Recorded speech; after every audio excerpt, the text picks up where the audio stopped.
Welcome to the deep dive. We sift through stacks of info, find the actionable stuff, and, well, hand it right over to you. Now, if you've ever looked at online poker, maybe ClubG, and thought, it's just a lottery, get ready for a rethink. We're going deep into ClubGG Unions today. We're going to show you how winning isn't really about luck. It's much more about smart planning, sharp observation, and honestly, quite a bit of psychological grit. Yeah, that idea of randomness, that's the big trap for new players, isn't it? So our mission today is pretty clear. Cut through that noise. We want to pull out the, let's say, structural advantages the real grinders use, the pros. The ones who treat this like a business, aiming for steady, long-term profit, not just a lucky score. Okay, let's set the scene first. ClubGG Unions. What exactly is that? I mean, structurally, how does it give players an edge over just playing solo? Right. So a union is basically a network. Think of it like several different poker clubs, all pooling their members together on the platform. The obvious plus is scale, right? More players mean bigger games, more tournaments running more often, way more action. But the real kicker, what the sources highlight, is the collaboration aspect. So it's not just about having more tables. It's the shared knowledge, the strategies flying around between members. Yeah. Like a built-in study group. Exactly like that, a built-in masterclass almost. And understanding that structure is key because a professional approach, well, it needs structure, especially when it comes to the money side. So let's start right there. The absolute foundation, bankroll management, BRM. Yeah, this trips up so many people. They dive into games way over their head, and then bam, one bad run, which is totally normal, by the way, wipes them out. How do the pros manage that risk? Pros are, well, they're incredibly careful with their capital. The sources really hammer this home. You only risk a tiny fraction of your total bankroll in any single session. It's the safety net. It ensures you can actually ride out those downswings and keep playing long term. It's not just about winning today. Can we get more specific? Like, what does that look like in practice? What kind of numbers are we talking about? And so the sources lean towards a very conservative method. For instance, let's say your entire poker bankroll is $500. You should really only be sitting down at, say, one $5 stakes games, maybe even smaller at first. You got to resist that urge to jump higher because sticking strictly to your limits, well, that's what slashes the risk of going broke. It's pure risk management for the long game. And that sustainable approach kind of feeds right into the other big union advantage you mentioned, collaborative learning. How does sharing knowledge actually speed things up for someone new? It's fascinating, actually. Members seem to pick up winning habits much faster this way. It's not just theory. People in these unions are constantly breaking down hands together, analyzing betting lines in forums, talking through the why behind plays. You don't just get told what the right play is. You start to understand the reasoning. Watching good players, talking it through, it can compress years of solo grinding into just months. That's a serious advantage. Okay, so we've got the money management down, the learning environment. Where do we focus next for actually winning at the table? Sounds like being picky about where you play is key. Oh, absolutely. So now we shift from habits to active strategy, and that starts with game selection. This is super important.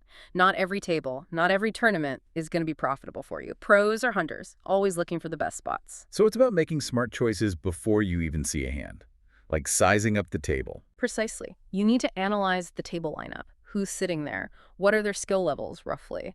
Does the game structure, maybe it's deep stack, maybe short-handed, suit your style? And crucially, you have to track your results. Over time, figure out which game formats give you the best return on investment, the best ROI, focus your energy there. Plus, union tournaments sometimes have these extra overlays or leaderboard prizes, so picking the right tournament becomes a tactical move too. Okay, that leads us right into the heat of the moment. We're prepped, we've picked our spot. What about during the hand? What details matter for finding an edge right there at the table? Right, this is what we call table dynamics awareness. This is where the real skill comes in, acting like a detective almost. You have to watch your opponents. How do they play? Are they super aggressive, really tight and passive? Do they bluff a lot or never? Adjusting your own strategy based on their tendencies, well, that's how you exploit them. That's how you turn observations into a real mathematical advantage. Can you give us a couple of solid examples, like how you'd adjust based on who you're up against? Sure. Okay, say you identify someone who's playing incredibly tight folds, almost everything except premium hands. Your adjustment. You start widening your own range, especially from lead position. You try to steal their blinds more often because you know they probably won't fight back without a monster. Makes sense. You exploit their passivity. Exactly. Yeah. Now, flip side. You're facing a super aggressive player Someone raising and betting constantly, maybe bluffing too much. Against them, you do the opposite. You tighten your range way up, you wait for strong hands, and then you set traps. Let their aggression work against them. The key is it's got to be situational, strategic, not just playing the same way every hand like a robot. That kind of constant adjustment, though, it takes serious focus. Which brings us neatly to the mental side of things, the psychological edge. You can know all the theory, but if you lose your cool, Oh, absolutely. Maintaining that mental balance, that psychological edge. It's maybe the most important piece for consistent winning. The big enemy here is tilt, right? Making bad emotional decisions, usually after taking a bad beat or losing a big pot. So the pros, they build routines. Maybe it's mindfulness exercises, maybe just taking short, mandatory breaks during a long session to reset mentally. It's discipline. Discipline lets the math and strategy actually work like they're supposed to. and being mentally clear helps you use data better too, right? What kind of tools are union members using that maybe your average solo player isn't aware of? Yeah, the unions often provide some pretty sophisticated resources. Think tracking software, HUDs maybe, or tools for deep hand history analysis, detailed strategy guides too. Using these tools correctly, that shifts your game from just gut feelings to actual data-driven decisions. Like you should be tracking specifics, say, how often your pre-flop all-ins are good versus your post-flop ones. Analyzing those outcomes helps you fine-tune your strategy based on hard evidence. It's about playing smarter, not just grinding longer hours. And part of that structure often includes these bigger union tournaments, higher stakes, bigger prizes. How does teamwork, or lack thereof, play into those? What are the lines there? Okay, this is a really critical distinction we need to make. Talking strategy before a tournament, sharing general insights with fellow union members, discussing concepts, that's usually fine. That's part of the collaborative learning.